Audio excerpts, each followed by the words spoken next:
Hello there. Fresh off of the heels of Mother's Day 2022 and celebrating the birthday of my first set of twins, Jagger and Knox. They turned 11 on May 10th. And these two powerful celebration days for our family really have me fully present in the now of my life.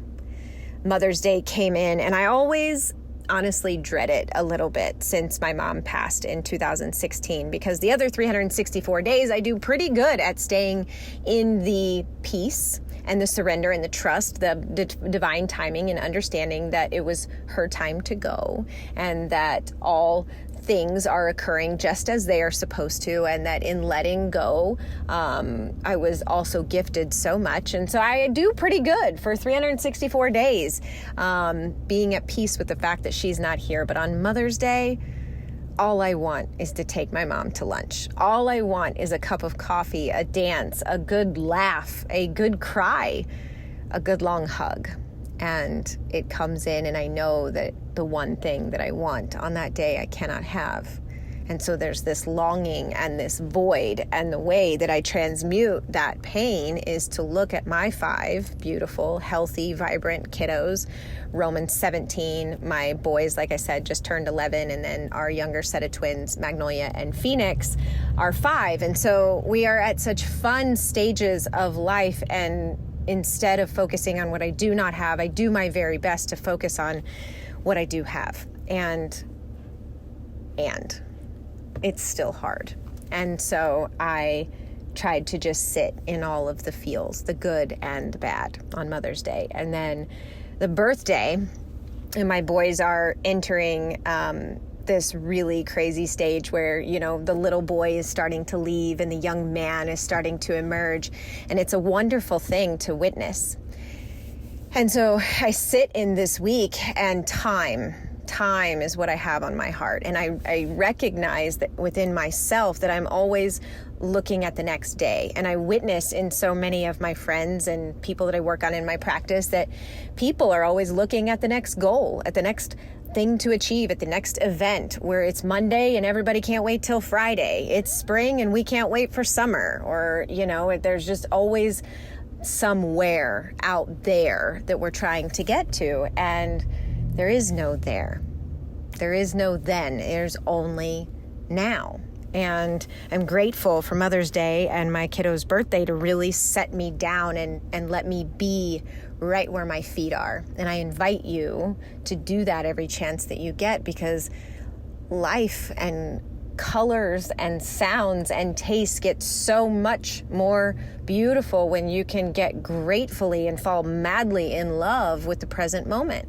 And it made me think of, quite frankly, my favorite part of Liberty's Horizon, when Marcia Ann read a letter from Einstein that he had written to his daughter. So here you have Einstein, right? One of the wisest, most intelligent and profound thinkers and leaders of our time. And he comes to the end of his days, and this is what he shares. So I feel nudged to read this here, and I have a feeling you'll see this come forth in our summer event, because it struck the heart chord for myself and Josh. All right. A letter from Albert Einstein to his daughter. When I proposed the theory of relativity, very few understood me, and what I reveal now to transmit to mankind will also collide with the misunderstandings and prejudice in the world. I ask you to guard the letters as long as necessary, years, decades, until society is advanced enough to accept what I will explain below. There is an extremely powerful force that so far science has not found a formal explanation to.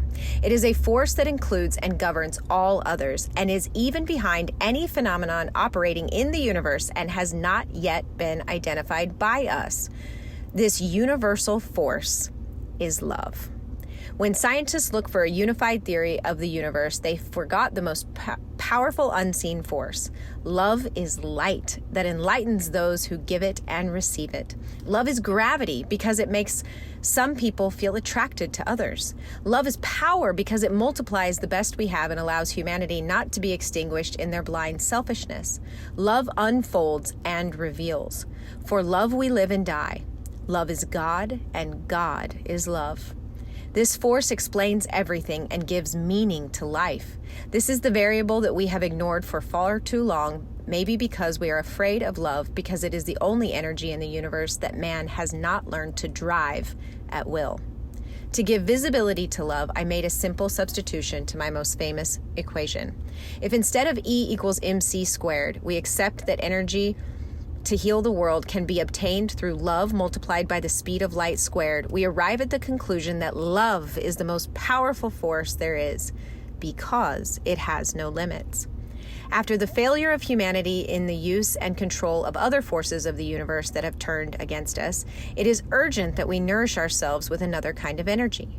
If we want our species to survive, if we are to find meaning in life, if we want to save the world and every sentient being that inhabits it, love is the only answer.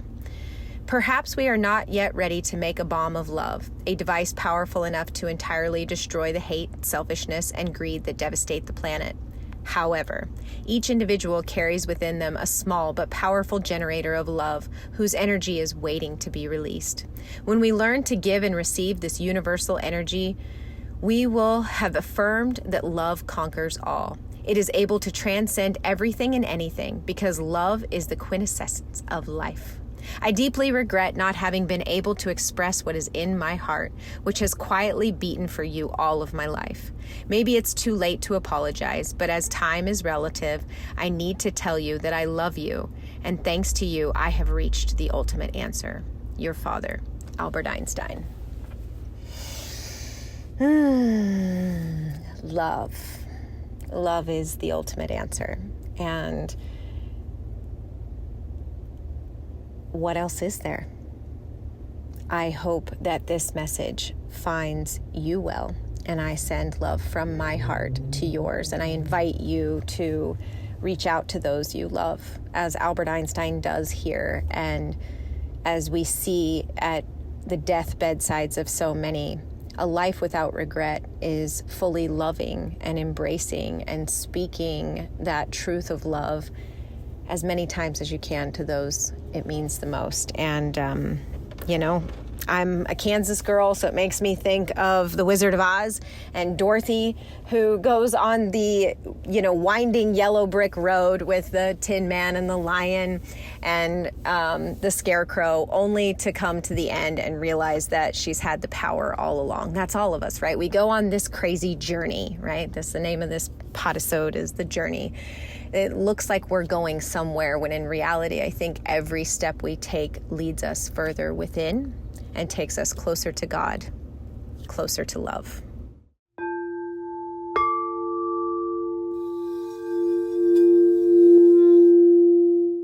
Hey, beautiful The Event fam. Hope you guys are having another lovely week. Mike Winter here, checking in for another episode of The Journey. Hey guys, this is going to be a quick one. I wanted to just touch on this idea of play, on how important it is for us as God's children on this garden planet to engage in play every day. And what I mean by that is our creative desire to enjoy our fellow living men and women, our children, our fellow loved ones and friends in creative expression, whatever that may be. I believe that's why we're really chose to incarnate here, besides, of course, doing the work, which we always talk about. But also, why would we come to a place just to do work? I feel like that is a little heavy of a decision for us to go through all this just to do some more work to, ascend higher into our consciousness. No, I think we also came here because it's a beautiful place. I've been really into these the Anastasia books of late, the Ringing Cedars series. We're actually doing a podcast on AlphaCast with a couple of the gentlemen from the Anastasia Foundation here in the States tomorrow, or when you hear this, it'll already have happened, so go check that out on AlphaCast. And Anastasia, for those who aren't familiar with her, is a living embodiment of what man is supposed to be. A real person, a real living woman who has great lessons to bring to us. And one of them is that she really stresses this idea of being playful in nature. She loves to dance and skip through prairies and glens and lay down in the grass and giggle and laugh and sing and swim. And she's a super athletic, powerful creature who can jump off trees, and she plays with the wild animals. But she's also very philosophical. She's very intentional with her desires to help others in need. And this is all done through this playful mentality of being a child of God.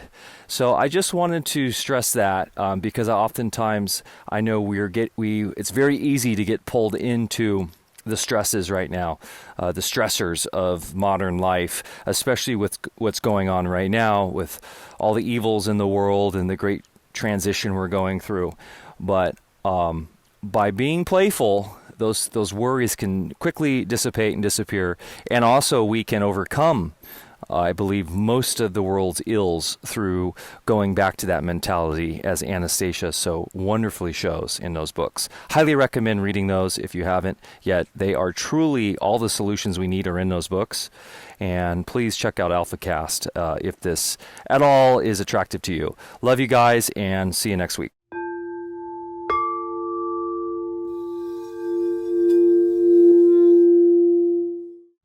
Hi, event community. This is Tara. I'm just down by the lake with the dogs, and I thought I would do my recording here to share with you. So, I've been thinking a lot about this space of allowing and faith, which is absolutely essential in reaching any goal, any greater level of prosperity. There has to be this space of, this is where I'm going, this is what I want, this is a greater impact I want to make, and there has to be this space to allow the good that you desire, allow the attraction of whatever you need to make that happen to come to you. There has to be that allowing, or the letting. Faith is, I have no idea how this is going to happen. I have no idea how to do this. But I have faith. I have faith that if I do what I know I need to do, and I continually take imperfect action being key, then this is going to start to show up in my life, or this is going to manifest, or I'm going to vibrationally align myself with everything that is going to attract the people, the places, the opportunities. Now, a big part of allowing and having faith is this space of closing the gap. Because you can, yes, have faith and be in this space of allowing, which is absolutely essential. But if you do not take action, nothing is going to change. So closing the gap between what you know and what you do is a game changer.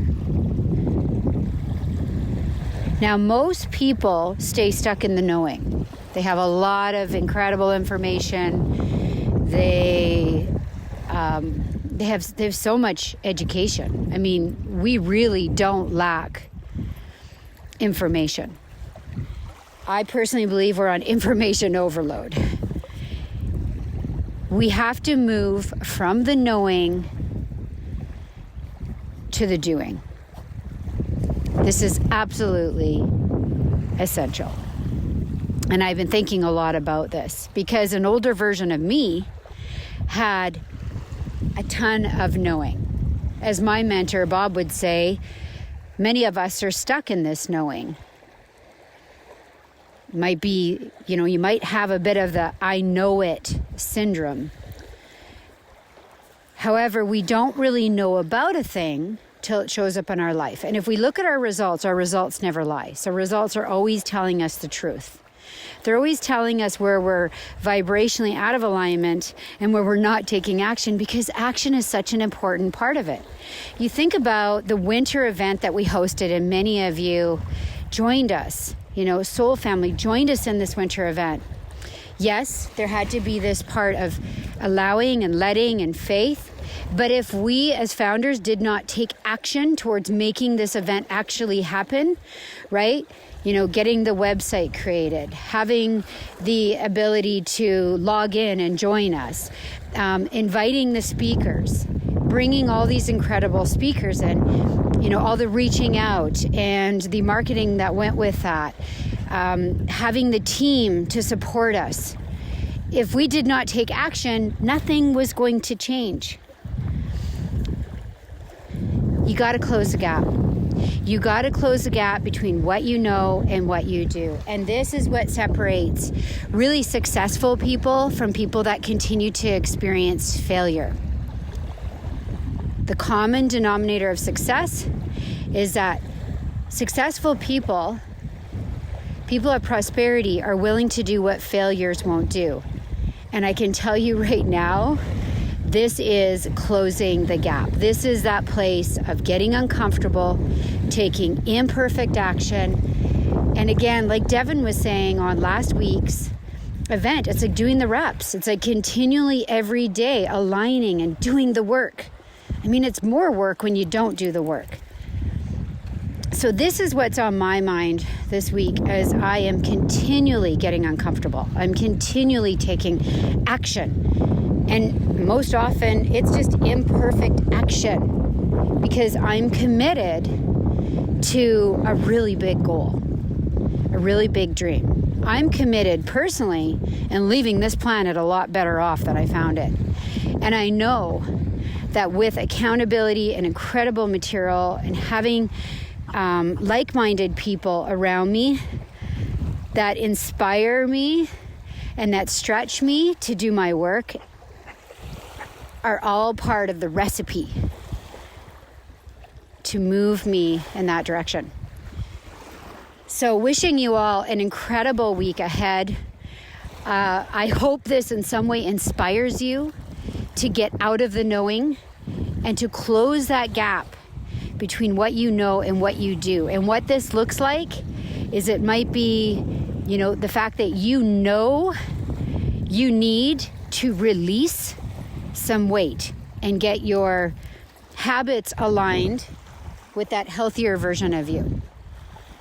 So you can have all the knowing, but until you close that gap and align your habits and take action towards doing that, and the action might be getting rid of all the crap in your home that you're eating. The action might be hiring the coach, the trainer, right? You got to take action, because without it, you can sit there and wish and have all the faith you want and just focus on the allowing, which is really great. Without action, nothing is going to change. And then just apply this to everything. What do you need to do to create greater health, wealth, and happiness in your life? What are your goals and dreams? Where do you need to close the gap? Make it a great day, everyone. Talk to you soon.